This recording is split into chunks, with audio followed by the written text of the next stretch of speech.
What's up, everyone? Welcome to UpNext MMA. Today we're going to talk about 5 things you probably didn't know about one of our most famous and controversial UFC fighters out there, none other than Colby Chaos Covington.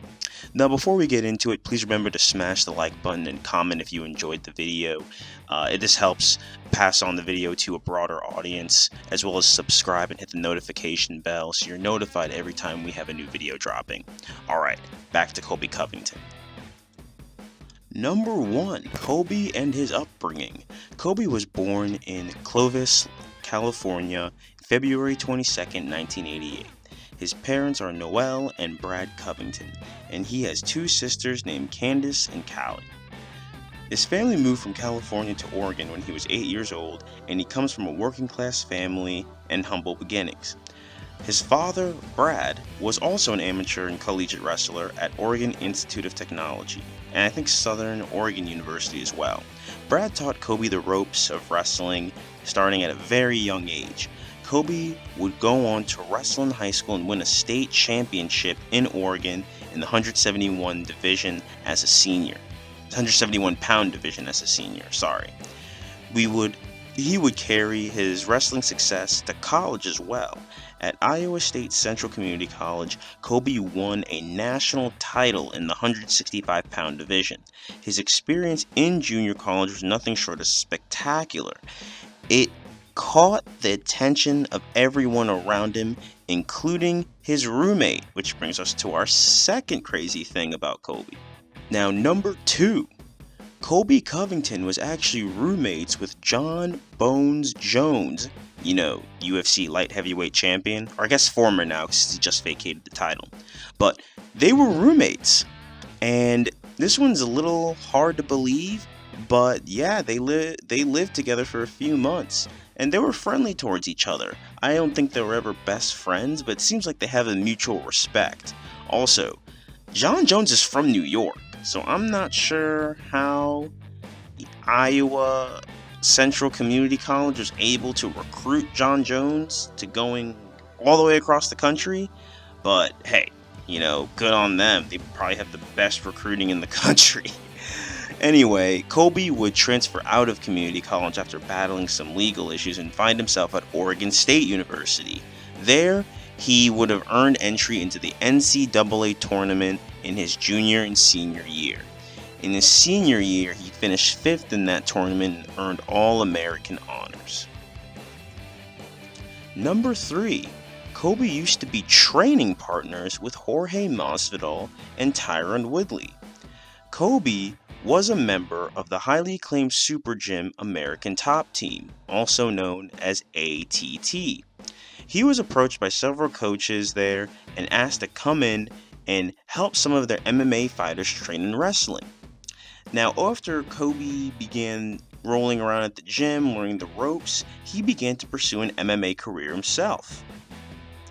American Top Team had been the home of several high-profile fighters for some years now. ATT's been around for a long time. OG MMA fans have known about ATT for years.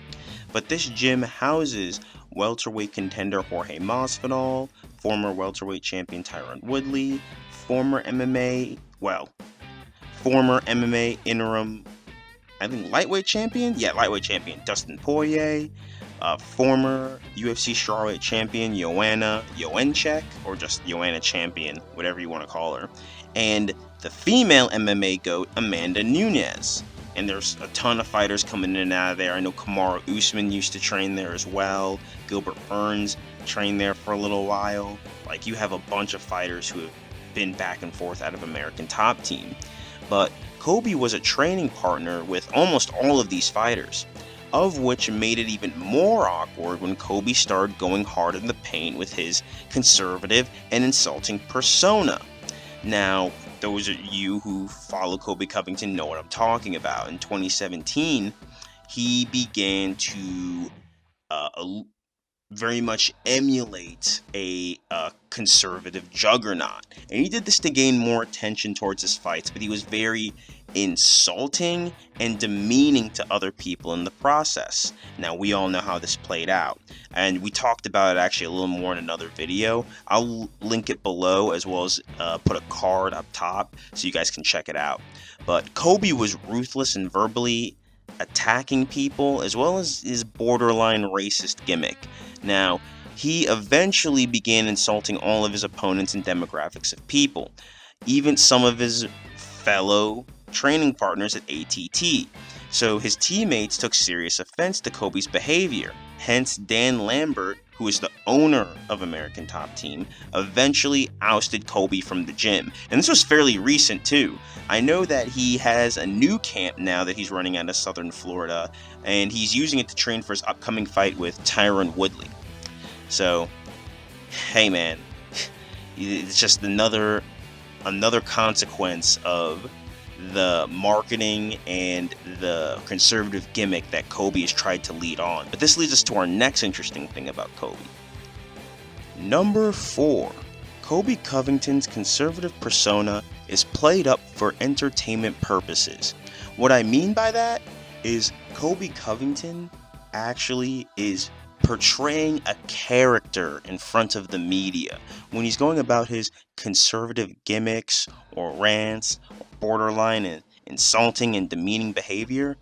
Colby is simply playing a character, and it's not really 100% reflective of who he is. Now, what a lot of people don't know about Colby is he simply just does this to market himself, as well as bring more attention to him towards his fights. Now, a very similar example you can use to this is what Floyd used to do when he was Floyd Money Mayweather. And you can draw comparisons because Floyd also did the same thing. Not conservative persona, obviously, but with the arrogance and the flashy items and the money and this and that. A lot of people didn't like it, and therefore, a lot of people would pay a lot of money to watch Floyd, hope that Floyd loses because of his arrogance and the disrespect that he showed toward other people, especially his opponents. Now, what Floyd and Colby have in common is both of them also do not have fan-friendly styles. It's interesting, because the way others see Colby is a controversial person. He's definitely probably the most controversial man in the sport of MMA. But from a marketing standpoint, this has been working for Colby. He's gained a lot of attention very quickly, and it's propelled him to the top of the division as a result. And it's what pushed him to an interim title fight in June of 2018. Now, he was talking to Brendan Schaub on his Food Truck Diary show, and Colby pretty much admitted as much. He told Brendan that he plays up this image to get people to care about his fights. He admits that this is entertainment. MMA, the UFC, is as much entertainment as it is sport. As much as we all like to look at the competitiveness of sports, at the end of the day, it's simply entertainment. And unfortunately, especially in MMA, it's just not good enough to be a good fighter. It's already hard enough in MMA to get paid as it is. So unless you're bringing in the dollars, the eyeballs, it's hard to get paid, man. And Colby just looked at that and said, I need to get as much attention as possible. That's the only way I'm going to make the money that I want to make. And that's exactly what he said to Brendan. And that makes a lot of sense, because once again, Colby's not the most exciting fighter, just like Floyd. Floyd's not an exciting fighter either. So you have to find a way to bring attention toward your fights. And we've seen people be successful at this. Now, obviously, Floyd's an example, as I mentioned earlier. Conor McGregor, I think, is the best example, and Conor had both. He had the arrogance and the attractive personality and the rhetoric, as well as an entertaining fight style. So he had both. Colby, man, his controversial persona just makes it draws in so much negativity. But it's gotten a lot of eyeballs towards his fights, and that's the most important thing. Even the attention of the president, which leads us to our next interesting thing about Colby. Number 5. When Colby won the Interim UFC Welterweight Championship, him and Dana White visited Donald Trump at the White House. So Colby obviously defeated Rafael dos Anjos in June of 2018. I forget which UFC it was, but it was for the UFC welterweight title, interim title, sorry. Very similar to how NBA players go to visit the White House after they win a championship. Well, they used to, until Trump got in office. But they used to do that, and very similar to that, Colby wanted to take a visit to the White House upon winning his first UFC championship. So we all know that Dana and Donald Trump are buddies. I mean, way back in the day, in the early and mid 2000s, when MMA was still very much an underground sport, the UFC would host a lot of their shows at the Taj Mahal Casino in Atlantic City, which was owned by Donald Trump. Why? Because back then, that was one of the few venues that would allow the UFC to host MMA events. Now, Dana has never forgotten about that, and he rarely ever does for people that help him. Now, Dana White ended up speaking at the Republican National Convention at 2016 and 2020. So naturally, Dana was able to work out a trip to the White House for Colby. They took a few pictures together, posted them on social media, and Donald Trump actually said it was a pleasure hanging out with both of them. And obviously Colby used this to further his conservative and controversial character.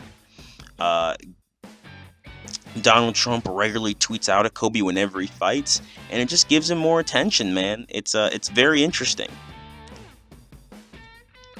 Okay guys, that's it for this video. Please remember to smash the like button if you enjoyed the video. Also, comment below on what do you think about Colby Covington? What do you think about his overall chances in the welterweight division long term as a fighter?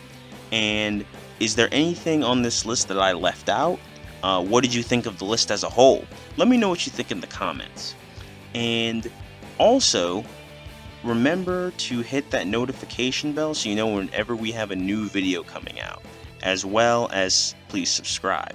Thank you guys for watching all the way through, and I'll talk to you soon. Bye.